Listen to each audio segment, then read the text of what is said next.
Good morning, class 8 student. This is your mathematics online class for square and square root. In this video, I will explain some other topic related to square roots. Okay. In last video, I will explain what is squares and square root and how to find the square roots. So, 4 property to find the square root. First is prime factorization. Second is unit and tens and unit method. Third is successive method और last आपका था diagonal method. तो अब जो ये video, इस video में मैं आपको, क्योंकि आपको पता है कि नंबर अलग, जैसे होल नंबर्स होते हैं, नेचुरल नंबर होते हैं, वैसे नंबर्स के और भी टाइप होते हैं जिसमें आपने टाइप्स ऑफ नंबर में पढ़ा था, इंटीजर्स, रेशनल नंबर, डेसिमल. तो अब स्क्वायर रूट, इन सब नंबर, अभी तक तो आपने जो भी प्रॉपर्टी पढ़ी वो होल नंबर के लिए पढ़ी. अब इन सब नंबरों को, इन सब चीज़ों को कैसे फाइंड करते हैं इस वीडियो में मैं ये एक्सप्लेन करूंगी. तो your first topic is square roots of product of two integer. यहाँ पर होल नंबर भी दे सकता था बट इंटीजर इसलिए मेंशन किया क्योंकि आपको पता है कि अब आप क्लास 8 में हैं तो आपको पॉजिटिव और निगेटिव दोनों तरीके के नंबर मिलेंगे. तो फॉर्मूला ये है कि जब हम किसी स्क्वायर रूट, अगर कोई प्रोडक्ट है और उसका हमें स्क्वायर रूट निकालना है, तो अगर फॉर्म है ब्रैकेट में स्क्वायर रूट के अंदर a इंटू बी, तो हम क्या करते हैं, जो हमारे प्रोडक्ट होते हैं नंबर को, तो उन नंबरों को हम अलग अलग क्या करते हैं, स्क्वायर रूट निकालने के बाद मल्टीप्लाई कर देते हैं. फॉर एग्जाम्पल, अगर यहाँ पर नंबर होगा हमारा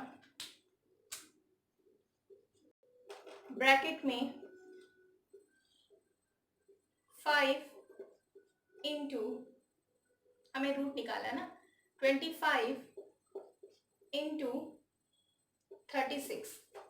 ठीक है, हमारे पास दो ये नंबर है, तो हम क्या करेंगे, 25 का रूट अलग निकालेंगे स्क्वायर रूट, 36 का अलग निकालेंगे और फिर दोनों को मल्टीप्लाई कर देंगे. 25 का क्या होगा, बाहर निकलेगा 5 हो जाएगा, 36 का 6, तो आपका आंसर आ जाएगा 30. ये तो हो गया. इस तरीके से हम क्या करते हैं, प्रोडक्ट निकालते हैं. अगर कोई प्रोडक्ट है तो उसका स्क्वायर रूट हम निकालते हैं, अलग अलग करते हैं. अगर यहाँ पर निगेटिव इंटीजर्स की बात की गई है तो आपको पता है कि पॉजिटिव और निगेटिव में आता है. अगर आपका यहाँ नंबर होता -25 मल्टीप्लाई बाई 36, ओके, तो -25 इंटू ब्रैकेट में 36, इसको ब्रैकेट के बाहर निकालते तो ये जो बनेगा, माइनस को क्या ले लेते हैं, हम ऑलरेडी बाहर ले लेते हैं, रूट के बाहर ले लेते हैं, तो ये हो जाएगा 5 इंटू 5, तो ब्रैकेट से बाहर आएगा 5 और यहाँ 36 हो जाएगा, 36 का 6 हो जाएगा, तो आपका आंसर आ जाएगा -30. इस तरीके से होता है, इसलिए यहाँ इंटीजर्स की बात की गई है. आपको आई थिंक एग्जाम्पल क्लियर हो गया होगा. अब नेक्स्ट टॉपिक है आपका कि square root of rational number. Rational number मतलब यहाँ आपका स्क्वायर रूट ऑफ फ्रैक्शन भी कह सकता था. रेशनल नंबर इसलिए यूज़ किया गया है क्योंकि फ्रैक्शन और रेशनल नंबर में माइनर डिफरेंसेस होते हैं कि जो रेशनल नंबर्स होते हैं a अपॉन b के फॉर्म में जो नंबर होते हैं, वहाँ a b फ्रैक्शन में होल नंबर होता है, बट रेशनल नंबर में क्या हो जाता है, वो इंटीजर्स हो जाता है. तो ए बी की वैल्यू कुछ भी हो सकती है, निगेटिव या पॉजिटिव हो जाती. प्रोसेस वही करना है. अगर साइन आती तो साइन को हम पहले बाहर निकाल लेते हैं, ऑलरेडी साइन बाहर कर लेते हैं क्योंकि साइन का स्क्वायर तो करना नहीं, रूट निकालना है, तो हम इसको क्या करते हैं, ऑलरेडी साइन को बाहर निकाल लेते हैं. और जब हम उसे बाहर निकालते हैं उसके बाद हम उसके सिंपल इस होल नंबर की तरह सोल्यूशन करते हैं. फॉर एग्जाम्पल, अगर आपका कोई नंबर है, जैसे हम यही ले सकते हैं कि 25 रूट में 25 अपॉन 36, तो क्या करेंगे, 25 का अलग निकालेंगे, 36 का अलग निकालेंगे, जो आंसर आएगा उसको हम राइट कर देंगे. कभी कभी ऐसे भी नंबर्स होते हैं जो एक दूसरे से कट होते हैं, तो अगर वो डिवाइड हो तो उसको डिवाइड भी करके सॉल्व कर सकते हैं, सिंपलेस्ट फॉर्म में चेंज कर देते हैं. तो ये तो हो गई कि अगर आपका इंटीजर्स हो, प्रोडक्ट हो या नंबर रेशनल नंबर में हो तो कैसे निकालना है. तो हमने फॉर्मूले आपको बता दिए कि अगर प्रोडक्ट होगा तो दोनों का क्या निकलेगा, अलग अलग हम स्क्वायर रूट निकालेंगे, दोनों नंबर को डिवाइड कर लेंगे, और डिवाइड इन द सेंस दोनों नंबर को पार्ट वाइज स्प्लिट कर देंगे. ए अलग और बी अलग और उनका प्रोडक्ट निकाल के फिर मल्टीप्लाई कर देंगे। रैशनल में भी यही करेंगे, अगर ए अपॉन बी है तो हम ए का अलग निकालेंगे स्क्वायर और बी का अलग निकालेंगे। क्लियर है? फिर उसके बाद जो प्रोसेस होगा, अगर वो सिंपलेस्ट फॉर्म में चेंज होगा नहीं तो वही आंसर होगा। अब आपका जो ये टॉपिक है स्क्वायर रूट ऑफ डेसिमल, तो बाकी जो नंबर्स हैं इन नंबर्स को आप प्राइम फैक्टराइजेशन से भी निकाल सकते हैं, किसी भी मेथड से इनका आप सॉल्व कर सकते हैं। इसमें कोई कंडीशन नहीं है कि इनको निकालने के लिए आपको कौन सा रूल, आप कोई भी रूल निकाल कर स्क्वायर रूट्स के आपके कोई भी फॉर्मूला यूज करके मेथड यूज करके आप स्क्वायर रूट निकाल सकते हैं। अब जब बात आती है डेसिमल की, तो डेसिमल जो होता है उसे आप क्या नाम है, प्राइम फैक्टराइजेशन या किसी अदर मेथड से नहीं निकाल सकते। डेसिमल को निकालने के लिए, डेसिमल अगर नंबर होगा तो उसे निकालने के लिए हमें किसकी ज़रूरत पड़ेगी, हमें डायगोनल मेथड, वो हमें डिवीज़न मेथड की ही ज़रूरत पड़ेगी। फॉर एग्जांपल हम एग्जांपल लेते हैं 455.21 सॉरी 445.21।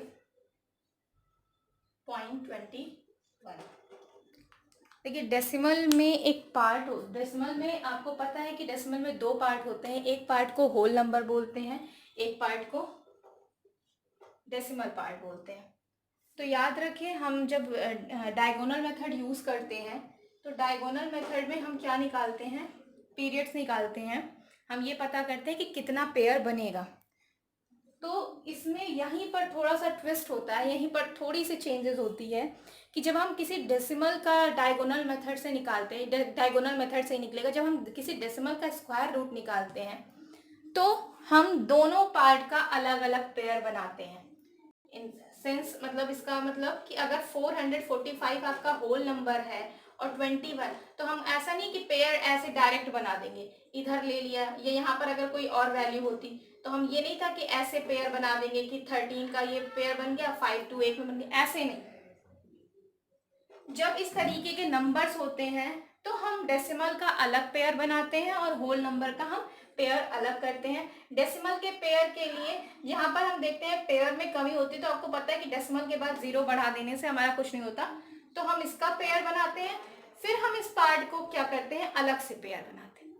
ये हम करते हैं, यानी डेसिमल के पार्ट का पेयर, सोल्यूशन एक साथ ही होगा, पर जो हम पेयरिंग करेंगे वो हम इस तरीके से करेंगे कि डेसिमल पार्ट की अलग पेयरिंग होती है और क्या नाम है, होल नंबर पार्ट की अलग पेयरिंग होती है। यहाँ एग्जांपल इधर लिख लेते हैं। तो एग्जांपल है 445.21, तो ऑलरेडी आपका डेसिमल पार्ट पेयर में है, कोई प्रॉब्लम नहीं है, एक पेयर ये बन गया। डेसिमल पार्ट पेयर में डेसिमल के बाद का पेयर पार्ट ये बताता है कि डेसिमल के बाद आपका कितना नंबर आएगा, और डेसिमल के पहले होल नंबर का सोल्यूशन कैसे होता है ये आपको पता ही है। यहाँ पर एक सिंगल बच गया। ओके, सोल्यूशन स्टार्ट करते हैं।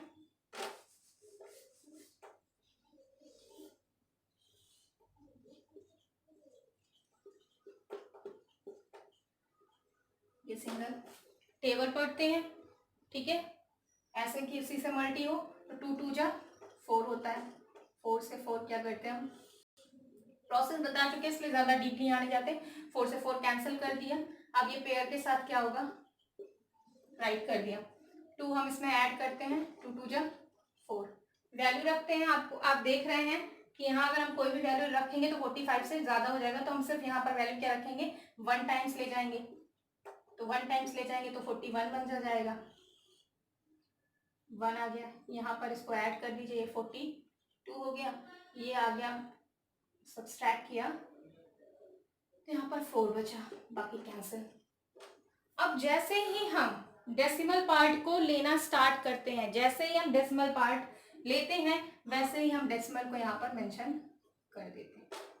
अब क्योंकि हमें डेसिमल पार्ट लेना है तो तुरंत हम डेसिमल को क्या करेंगे, मेंशन कर देंगे। सिंपल सा है, आप देख रहे हैं 4 2 1 है यहाँ, यानी हम 1 अगर 1 से मल्टीप्लाई करते हैं तो हमारा आंसर ये आ जाएगा, कैंसिल।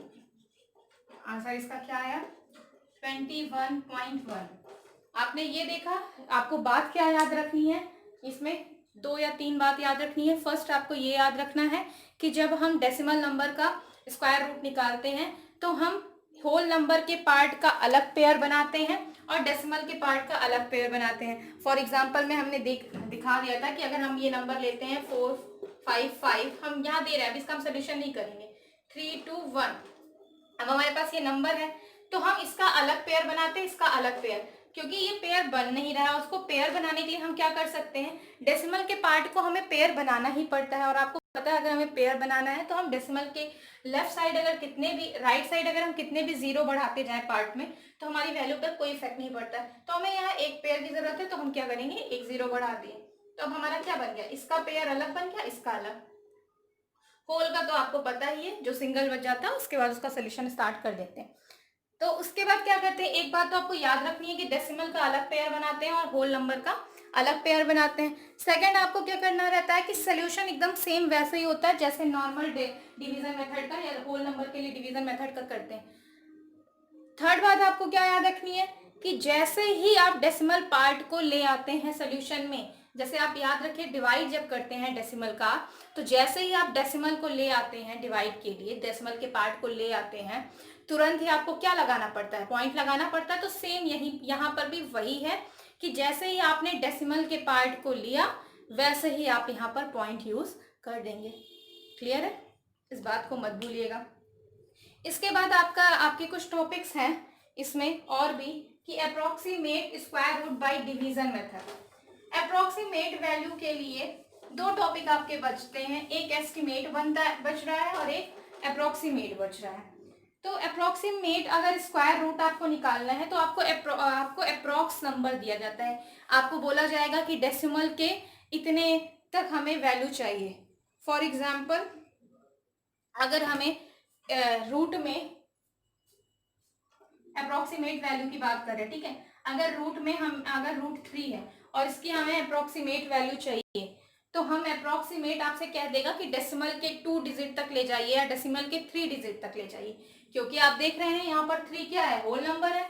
अगर हमें 2 डिजिट तक ले जाना होगा तो हमें 3 को क्या करना पड़ेगा, हम इस 3 को इस तरीके से भी लिख सकते हैं कि रूट के अंदर 3.0000, एक जीरो हमें एक वैल्यू देगा, दूसरा जीरो हमें क्या देगा, दूसरी वैल्यू देगा। तो अगर 2 डिजिट तक ले जाना है तो 4 जीरो लगाइएगा, अगर आपको 6 डिजिट तक, अगर 3 डिजिट तक ले जाना है तो आपको 6 जीरो लगाना पड़ेगा। तो वहां पर आपको कंडीशन दी रहेगी कि डेसिमल के कितने प्लेस तक की आपको वैल्यू चाहिए। कभी कभी नंबर्स इस तरीके से भी दे सकता है कि 625, ठीक है, इसका 0.25, इस नंबर का आपको क्या निकालना है, स्क्वायर रूट निकालना है डेसिमल के 3 प्लेस तक। तो एक प्लेस तक की तो वैल्यू मिल जाएगी, लेकिन बाकी प्लेस के लिए आपको क्या लगाना पड़ेगा, जीरो लगाना पड़ेगा। और इस नंबर को सोल्यूशन कर सेम डिवीजन मेथड से सोल्यूशन करेंगे, डिवीजन मेथड से सॉल्व करते हुए, जहां आपको आपको कैरी फॉरवर्ड करते हुए चले जाना है, डिवाइड करते रहना है, लास्ट तक वैल्यू आ ही जाएगी। लास्ट में जीरो होता है तो कुछ में जीरो ही सोल्यूशन आ जाता है, नहीं तो फिर उसमें चेंजेस हो जाते हैं। ठीक है, इस बात को ध्यान रखते हुए सॉल्व कीजिएगा। एस्टिमेट टॉपिक है, एस्टिमेट स्क्वायर रूट्स। तो इसमें क्या रहता है, एस्टिमेट वैल्यू आपको पता है कि एस्टिमेट हम लगभग एस्टिमेट मतलब हम उस वैल्यू के पास ले जाते हैं। जैसे अगर आप लोग एस्टिमेट देखे थे तो 10 के एस्टिमेट क्या होता है, मतलब वो डिजिट 10 के ज्यादा करीब है कि वो 1 के ज्यादा करीब है, हम ऐसे देखते हैं वैल्यू को। तो इसमें भी एस्टिमेट होता है कि कौन सा नंबर किस वैल्यू के ज्यादा करीब का नंबर है, उसी को हम क्या कहते हैं, एस्टिमेट वैल्यू कहते हैं। To estimate the square root of a given number, we will determine the perfect square around the number whose required is closer. हम किसी वैल्यू का परफेक्ट स्क्वायर नंबर निकालना, एस्टिमेट वैल्यू निकालना रहता है, तो हम क्या करते हैं, जैसे 178 फॉर एग्जाम्पल 178 आपका नंबर है। अब 178 किसका स्क्वायर रूट हो सकता है, किसके ज्यादा करीब है, तो आप 178 देखेंगे तो आपको पता है ये 3 डिजिट का नंबर है, तो ये 20 के अंदर के नंबर के बीच ही होगा, आप स्क्वायर रूट जानते भी हैं। अगर हम 12 का करते हैं तो 144 आता है, 144 वो भी कम है। 13 का करते हैं तो 13 की वैल्यू, 13 का स्क्वायर अगर हम करते हैं तो 13 का स्क्वायर क्या आता है, 169, ठीक है। 14 का स्क्वायर करते हैं तो हमारा आ जाता है 14 स्क्वायर का, 14 का स्क्वायर करते हैं, अभी भी ये 178 से कम ही है। 14 का स्क्वायर करते हैं तो हमारा क्या आ जाता है 196। ठीक है, अब हम ये चेक करते हैं कि दोनों वैल्यू में से ये वैल्यू किसके ज्यादा करीब है। तो ये वैल्यू इन दोनों के नंबर के बीच आ रही है। ठीक है, ये जो 178 वैल्यू है वो 169 और 196 के क्या आ रही है, बीच की वैल्यू आ रही है 178। अब ये किसके ज्यादा करीब है हम ये चेक करते हैं। तो जब 179 में से 169 को माइनस करेंगे तो हमारी वैल्यू आएगी 178 में से 169 को जब हमने माइनस किया तो हमारी वैल्यू क्या आई 9 आई। और जब 196 में से 178 को माइनस किया तो हमारी वैल्यू क्या आ रही है 18 आ रही है। तो अब आप देख लीजिए कि ये वैल्यू किसके ज्यादा करीब है। आपको पता चल गया कि 169 के ज्यादा करीब है। तो ये 178 इसकी एस्टिमेट वैल्यू क्या हो जाएगी 30 स्क्वायर। एस्टिमेट वैल्यू मतलब कि ये इस नंबर के ज्यादा करीब की वैल्यू है। ऑलरेडी आप एस्टिमेट का मतलब समझते हैं। तो ये टॉपिक जो आपका था स्क्वायर रूट से related, square and square root से रिलेटेड, वो टोटली कंप्लीट हो चुका है। अगर किसी तरीके की प्रॉब्लम होती है तो वो आप हमसे कमेंट सेशन में या क्लास टाइम में डिस्कस कर सकते हैं। और ये जो टॉपिक है वो एक्सरसाइज 3.5 से रिलेटेड है। और कोई भी ऐसे क्वेश्चंस नहीं है जो आप नहीं लगा सकते। ट्राई कीजिएगा, जो नहीं होगा क्लास टाइम में पूछ लीजिएगा, या तो कमेंट बॉक्स में तो पूछ ही नहीं सकते, बुक्स तो सबके पास होगी नहीं, तो क्लास टाइम में आप हमसे पूछ लीजिएगा जो भी आपकी वैल्यू, जो भी आपको प्रॉब्लम होगी। और मैक्सिमम कोशिश कीजिएगा कि प्रॉब्लम को सॉल्व कीजिए, क्योंकि जितने भी टॉपिक हैं सभी मैंने क्लियर कर दिए हैं। ओके, अगर वीडियो मेरा अच्छा लगा तो लाइक कमेंट कीजिएगा, शेयर भी कर सकते हैं। और अपना जो भी प्रॉब्लम हो वो ज़रूर क्लास टाइम या कमेंट सेशन में डिस्कस कर लिया कीजिए। यहाँ हम लोग इतनी मेहनत कर रहे हैं ताकि आपकी एजुकेशन से आप दूर ना हो। And thank you so much.